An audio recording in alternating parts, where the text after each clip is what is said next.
The day everything changed started like any other Tuesday on the Orbital Research Station 7. Jake was running through his morning checklist, making sure all the equipment was functioning properly. He'd been working as a research assistant for about 6 months now, and honestly, the routine was starting to feel a bit too comfortable. Wake up, check the systems, run experiments, eat freeze-dried food, sleep, repeat. But he wasn't complaining. Getting selected for this mission was the opportunity of a lifetime. His colleague, an alien scientist from the planet Kepler 442b, was already in the main lab when he arrived. The being went by the name Zix, and they'd been working together since Jake arrived at the station. Zix looked somewhat humanoid, but with bluish-gray skin that seemed to shimmer under the artificial lights, and eyes that were much larger than a human's, adapted for the dim light of their home world. They were brilliant, really. Their understanding of quantum mechanics made Earth's top scientists look like beginners. That morning, though, something seemed off. Zix was moving slower than usual, and their skin had taken on a slightly different hue, more purple than the usual blue-gray. Jake noticed but didn't want to be rude by asking directly. Different species, different customs, right? Maybe it was just the equivalent of having a bad night's sleep.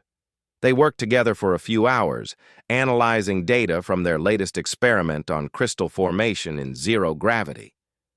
Everything seemed fine until Zix suddenly dropped a tablet they were holding. It clattered against the metal floor, and Zix stood there, staring at their hands like they'd betrayed them. "You okay?" Jake asked, concern creeping into his voice. Zix turned to look at him, and for the first time since they'd met, Jake saw something he'd never seen before in those large alien eyes. Fear. "I need to tell you something," Zix said, their voice carrying that melodic quality that Jake had gotten used to. "I should have mentioned this before, but I didn't think it would happen so soon." Jake felt his stomach drop. In space, on a research station millions of miles from Earth, "I need to tell you something." Were not words you wanted to hear. His mind raced through possibilities. Equipment failure? Life support issues? Had they miscalculated something critical? "My species goes through a biological cycle," Zix continued, sitting down carefully on one of the lab stools. "It happens every few years. Our bodies undergo significant changes for about 2 weeks. It's completely natural, but it can be quite difficult to manage, especially when we're away from our home planet." Jake pulled up a chair and sat down across from them. "What kind of changes? Are you going to be okay? Do we need to contact Mission Control?" Zix made a sound that Jake had learned was their version of a nervous laugh. "I'll be fine, but I won't be able to work normally. My coordination will be affected. My temperature regulation will be unstable. I'll need to consume 3 times my normal food intake. And perhaps most problematically, I'll need to stay in a specific temperature range, or my body could go into a kind of shock." "Okay," Jake said, his mind already switching into problem-solving mode. "Okay, we can handle this. What temperature range are we talking about?" "Between 22 and 24 degrees Celsius, Zix said. "The station's environmental systems normally vary between 19 and 26, depending on the section." Jake stood up and started pacing, which was something he did when he was thinking hard. "The medical bay. It has precise climate controls for sensitive equipment and samples. We could set up a temporary living space there for you. And I can handle the essential experiments solo for 2 weeks. It won't be ideal, but we can manage." Zix's large eyes seemed to brighten a bit. "You're not upset? Some species find this aspect of my biology disturbing or inconvenient." "Disturbing? No way," Jake said, and he meant it. "It's actually fascinating from a biological standpoint. Though I'm more concerned about making sure you're comfortable and safe. That's what crewmates do, right?" What Jake didn't know yet was that this situation was about to become far more complicated than either of them anticipated. At that exact moment, 3 sections away, a small coolant leak was beginning in one of the station's main environmental control units. It would take 12 hours before anyone noticed, and by then, it would be too late to prevent what was coming. The station's intercom crackled to life. "Attention all personnel. Routine system check will begin at 1400 hours. All non-essential systems will be temporarily offline for maintenance." Jake and Zix exchanged glances. Neither of them realized that this routine maintenance was about to trap them in a situation that would test everything they knew about survival, friendship, and trust. By late afternoon, Zix had moved into the medical bay, and Jake had spent the last 2 hours making the space as comfortable as possible. He'd brought in extra padding for the examination bed, set up a small workstation so Zix could at least review data if they felt up to it, and most importantly, he'd configured the climate control system to maintain that critical temperature range. "This is actually quite nice," Zix said, settling onto the padded bed. Their skin color had shifted even more now, displaying patterns of deep purple and violet that Jake found oddly beautiful. "Thank you for being so understanding about this." "Hey, we're a team," Jake replied with a smile. "Besides, you've helped me out plenty of times. Remember when I accidentally contaminated that entire batch of cell cultures last month? You stayed up for 16 hours helping me redo the experiment." Zix made that melodic laughing sound again. "You were so worried about disappointing the director?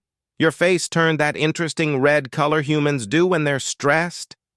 "Yeah, well, blushing is our version of involuntary color changes, I guess," Jake said. He checked the temperature display one more time. "Perfect. 23 degrees exactly." "All right, I'm going to head back to the main lab and finish up today's work. You've got the comm link if you need anything, and I mean anything.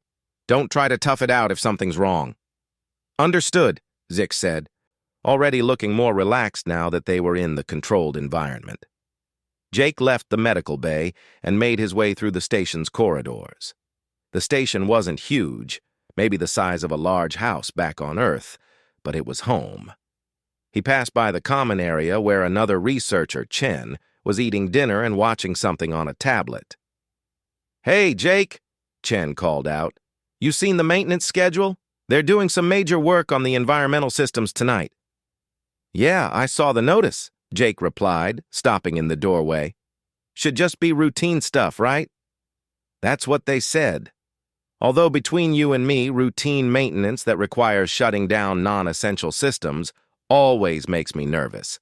Last time they did this on Station 4, the whole crew had to evacuate to the emergency pod for 6 hours. Jake felt a small knot of worry form in his stomach, but he pushed it aside. Station 4 was older, had different systems. This would be fine. "I'm sure it'll be okay. Anyway, I've got to finish some work. See you tomorrow." Back in the lab, Jake tried to focus on his tasks, but his mind kept wandering back to Zix. He'd done some quick research on their species after their conversation, pulling up what limited information Earth's databases had. The biological cycle Zix was going through was apparently called a renewal phase in the rough translation. It was necessary for their species' health, kind of like a complete system reset for their body. Without proper conditions, though, it could be dangerous. Their immune system would be compromised, their body temperature could swing wildly, and in extreme cases they could even fall into a coma-like state. The intercom crackled again. "Attention! Environmental system maintenance beginning in 30 minutes. Temperature controls will be temporarily managed by backup systems. Please report any irregularities immediately." Jake made a mental note to keep an eye on the medical bay's climate controls. He finished documenting his experiment results and was just about to call it a day when his tablet beeped with an alert. He glanced at the screen and felt his blood run cold. Medical bay temperature: 26.5 degrees Celsius and rising. He was on his feet and running before he even consciously decided to move. The corridors blurred past him as he sprinted toward the medical bay. His mind was racing faster than his feet. 26 degrees. That was already outside Zix's safe range, and it was still climbing. He burst through the medical bay doors to find Zix sitting up on the bed. their skin now showing patterns of distress, dark splotches appearing among the purple. They were breathing heavily, and even from across the room, Jake could see they were sweating, which was something he'd never seen them do before. "The controls," Zix managed to say, gesturing weakly toward the wall panel. "I tried to adjust them, but they're not responding." Jake rushed to the climate control panel and felt his heart sink. The screen was displaying an error message. "Manual override disabled. System under maintenance protocol." He grabbed his communicator. "Jake to control. We have an emergency in the medical bay. Climate control failure. I need manual override authority immediately." Static crackled back at him. Then a voice choppy and broken. "Control to all stations. Experiencing complications. Main environmental processor. Coolant leak discovered. Backup systems compromised." The communicator went dead. Jake stared at it in disbelief for a moment before looking back at Zix. The temperature display now read 27 degrees. They were on their own. Jake's training kicked in before panic could take hold. First rule of emergencies in space: assess what you have, not what you've lost. He had a medical bay with failing climate control, a colleague whose life depended on temperature regulation, and apparently no immediate help from station control. Okay, he muttered, moving quickly around the room. Physics hasn't changed just because the computers aren't cooperating. Zix was watching him, still breathing hard. The temperature had climbed to 28 degrees now. "Jake, you should consider sealing this section and preserving the station's primary systems. I can enter a dormant state if necessary. It's not ideal, but not happening." Jake cut them off. "We're fixing this. Together." He yanked open one of the storage lockers and started pulling out supplies. Medical stations had independent cooling packs for biological samples and medicines. They were small, designed for precision cooling, but they were something. He grabbed an armful and brought them to Zix. "Here, hold these against your neck and wrists, wherever you have major blood vessels close to the surface." He paused. "You do have blood vessels in your neck and wrists, right?" Despite everything, Zix managed a weak laugh. "Similar enough. Yes, this helps." Jake's mind was working overtime. The cooling packs would buy them maybe an hour, maybe less. He needed to actually fix the climate control, or at least find a way to cool the room. He thought about the station's layout. Every section had its own environmental subsystems, but they were all coordinated by the central processor. If that was compromised by the coolant leak, then the backup systems should have kicked in. The fact that they hadn't meant something else was wrong. He accessed the manual controls panel, bypassing the digital interface entirely. This was old-school mechanical backup systems that the original station designers had installed as a final failsafe. Most people didn't even know these existed. Jake had only learned about them because he'd been bored one day and read the entire station technical manual cover to cover. Behind a small panel were physical valves and switches. The station's cooling system worked by cycling cold fluid through pipes in the walls. If he couldn't control it digitally, maybe he could do it mechanically. "What are you doing?" Zix asked, their voice sounding a bit stronger. The cooling packs were working, at least temporarily. "Something probably incredibly stupid, but it's better than doing nothing," Jake replied, carefully turning one of the valves. He felt resistance, then movement. Somewhere in the walls, he heard the groan of pipes that hadn't been manually adjusted in years. The temperature display flickered, 28.2, then 28.1. It was working, just barely, but it was working. "You're brilliant," Zix said, relief evident in their voice. "Don't celebrate yet. This is just keeping us steady. We're still way above your safe range, and I don't know how long I can maintain this manually. These valves weren't designed for precision control." As if to emphasize his point, the temperature suddenly dropped to 27.8, then jumped back up to 28.3. Jake adjusted the valve again, trying to find the sweet spot. It was like trying to balance on a knife's edge while blindfolded. An hour passed, then 2. Jake's arms were starting to ache from making constant tiny adjustments to the valves. Zix had gone through all the cooling packs, and Jake had to make a quick run to the main lab to grab more from their sample storage. The temperature had spiked to almost 29 degrees during his absence, and Zix had looked genuinely scared when he got back. "I'm not leaving again," Jake promised. "Whatever happens, we handle it from right here." Night came, or what passed for night on the station. They dimmed the lights to conserve power, and because the darkness somehow made the situation feel slightly less dire. Jake had pulled up a chair next to the climate control panel, making adjustments every few minutes to keep the temperature from going wild. Zix was resting more comfortably now, their color having stabilized into a deep purple that no longer showed those alarming dark splotches. They'd started talking to pass the time, sharing stories about their respective homes. Jake learned that Zix had 3 siblings, all of whom thought they were crazy for joining an interspecies research program. Zix learned that Jake had always dreamed of space travel since he was 7 years old and saw a meteor shower for the first time. "Can I ask you something?" Zix said during a quiet moment. "Why are you doing this? You could have sealed this section and saved yourself significant risk and effort." Jake didn't even have to think about his answer. "Because that's not who I want to be. Up here, millions of miles from home, the only thing that really matters is how we treat each other. Everything else is just details." The temperature display read 27.6 degrees, still too high, but stable. Outside the medical bay, somewhere in the station's guts, systems were failing and coolant was leaking. But in this small room, 2 very different beings were proving that compassion didn't require a shared biology. By the 3rd day, Jake had developed a rhythm with the manual controls. He could tell by the subtle sounds in the pipes when the pressure was building and needed release, when the flow was too restricted, when to make adjustments before the temperature display even registered a change.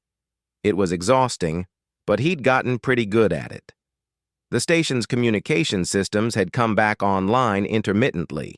They'd managed to get through to control long enough to report their situation and learn that the coolant leak was worse than initially thought. The repair crew was working around the clock, but it would be at least 4 more days before the environmental systems could be safely brought back to full automatic control. 4 more days of Jake manually regulating the temperature. He was already running on minimal sleep, catching 20-minute naps when Zix insisted, and the temperature was relatively stable. His eyes felt gritty, his hands cramped from gripping the valve wheels, and he'd consumed enough coffee to probably violate several health and safety guidelines. But Zix was doing better. Their color had settled into a steady purple, the patterns across their skin now displaying an almost artistic quality that Zix explained was normal for this stage of their cycle. They were eating the increased rations they needed, and while they still couldn't help much physically, their presence and conversation kept Jake from losing his mind to the monotony and stress. "Tell me more about your homeworld," Jake said during one of his brief rest periods. He'd pulled his chair close to Zix's bed, his hand still resting on the valve controls, ready to adjust at a moment's notice. Zix's large eyes seemed to glow softly in the dimmed lighting. "It's very different from Earth. Our sun is a red dwarf, so everything is darker. The plants, if you can call them that, are black to absorb as much light as possible. Our cities are built underground for the most part, where we can control the environment more easily." "Sounds beautiful in its own way," Jake said, stifling a yawn. "It is. Though I admit, I've grown fond of Earth's bright daylight. When I first saw your sun, I thought it was impossibly bright. It hurt my eyes for weeks until I adapted." Zix paused, then added quietly, "Jake, you need to sleep properly. This can't continue. You're going to collapse." "I'm fine," Jake insisted, though he knew it was only partially true. The temperature's been stable for almost an hour. That's the longest stretch yet. I think I'm finally getting the hang of this." As if the universe wanted to prove him wrong, the pipe suddenly let out a loud groan, and the temperature display jumped to 29.1 degrees. Jake was on his feet immediately, adjusting valves with practiced precision. Come on," he muttered. The temperature held at 29, stubbornly refusing to drop. He tried a different combination of valve positions. 29.2. "Jake," Zix said, their voice carrying a note of concern. The heat was clearly affecting them again, their breathing becoming labored. Jake felt panic trying to claw its way up his throat, but he pushed it down. Think. The temperature was rising despite the valves being in positions that should be cooling the room. That meant something else had changed. He closed his eyes, listening to the sounds of the station. There. A different pitch in the hum of the environmental systems. Something had shifted in the primary cooling loop. He made a decision. "I'm going to have to access the maintenance junction. It's just outside this section. I'll be gone 5 minutes maximum." "Jake, if you leave and the temperature spikes, I know. But if I don't fix whatever just changed in the cooling loop, we're going to lose this battle anyway. Trust me." Zix nodded, though their expression showed clear worry. 5 minutes. I'm timing you." Jake grabbed his toolkit and ran. The maintenance junction was located in a cramped access corridor behind the medical bay. He had to squeeze past pipes and cables, working by the light of his headlamp. His hands moved with desperate efficiency, checking connections, looking for anything out of place. There. A pressure valve had partially closed, probably due to the automated maintenance protocols still trying to execute despite the system damage. Jake manually opened it back to full and immediately heard the change in the pipe flow. He checked his timer. 4 minutes and 20 seconds. He scrambled back through the access corridor, probably acquiring several bruises in the process, and burst back into the medical bay. The temperature display read 28.3 degrees and falling. 28.1. 27.9. Jake collapsed into his chair, his heart pounding. Zix was looking at him with an expression that Jake couldn't quite read. Gratitude, certainly, but something else too. Respect, maybe. Recognition of what they were accomplishing together. "You came back," Zix said softly. "Of course I came back," Jake replied, confused. "I said 5 minutes. No, I mean, you keep coming back. Every challenge, every problem, you don't give up. My species values self-preservation highly. Many of my kind would have chosen the safer path. But you..." Zix trailed off, seeming to search for words. "You redefine what I thought I knew about courage." Jake felt his face flush with that involuntary redness Zix had mentioned before. "I'm just doing what anyone would do." "No," Zix said firmly. "You're doing what few would do, and I won't forget it." The temperature held at 27 degrees. Outside, the repair crews continued their work. Inside the medical bay, 2 scientists from different worlds shared a moment of profound mutual respect. On the 7th day, the miracle happened. Jake woke from one of his brief naps to find the temperature display showing a steady 23 degrees Celsius. For a moment, he thought he was hallucinating from sleep deprivation. Then he noticed the status indicator on the climate control panel had changed from red to green. The automatic systems were back online. He must have made some kind of sound because Zix immediately asked, "What is it? What's wrong?" "Nothing's wrong," Jake said, his voice cracking slightly. "Everything's right. The systems are fixed.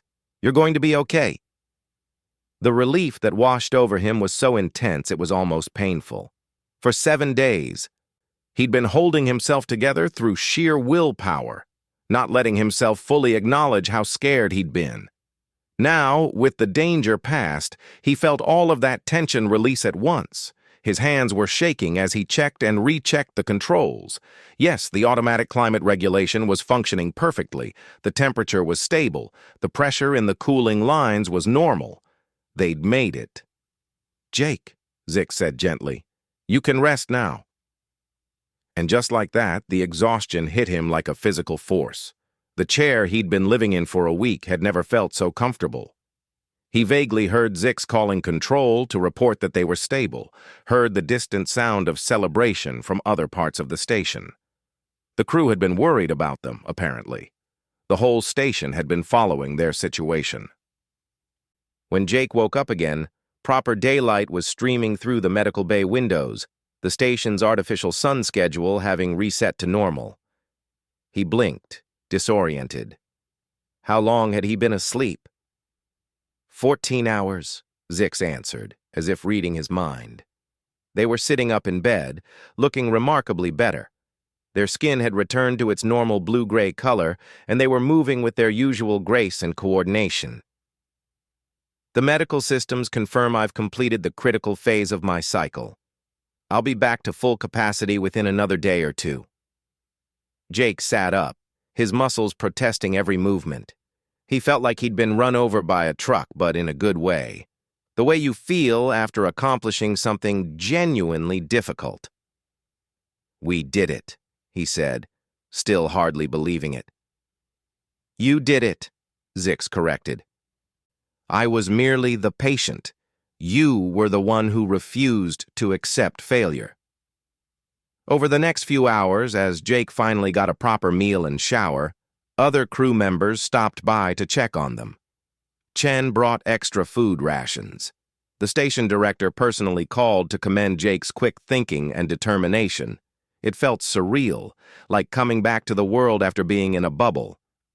Later that afternoon, Jake and Zix stood together in the observation deck, looking out at the stars. Earth was visible as a small blue marble in the distance. From this far away, all the divisions and differences between people seemed so insignificant. "I've been thinking," Zix said, their melodic voice thoughtful. "Before this happened, we were colleagues. We worked well together, respected each other's abilities. But now—" They paused, searching for the right words. "Now we're something more. We've been through something that most beings never experience. True mutual dependence. You held my life in your hands quite literally for 7 days." Jake nodded, understanding what Zix meant. The experience had changed something fundamental between them. "Where I come from, we'd say we're friends now. Real friends. The kind who've got each other's backs no matter what." "Friends," Zix repeated, as if testing the word. "Yes, I believe that's accurate. Though I should warn you, in my culture, friendships formed under such circumstances carry lifelong obligations. You're essentially stuck with me now." Jake laughed, and it felt good. When was the last time he'd laughed? "I think I can live with that." They stood in comfortable silence for a while, watching the stars. Finally, Zix spoke again. "Thank you, Jake. Not just for keeping me alive, but for treating this situation like it mattered, for treating me like I mattered. Some species we've encountered view interspecies cooperation as merely transactional. You showed me it can be something more." "That's what makes us better," Jake said quietly. "Not our technology or our intelligence, but our ability to care about each other across all our differences. That's the real reason we're out here exploring space together, to prove that it's possible." As the station continued its orbit, two scientists from worlds light years apart stood together, having proved that compassion, ingenuity, and determination could overcome even the most challenging circumstances. They'd faced a crisis that could have ended in tragedy, and instead had forged a friendship that would last a lifetime. And somewhere in the station's logs, their story was being recorded. Not as a tale of aliens and humans, but as a simple truth. When it matters most, we're all just people trying to help each other survive. The universe was vast and often hostile, but it was also full of possibility, and that made all the difference.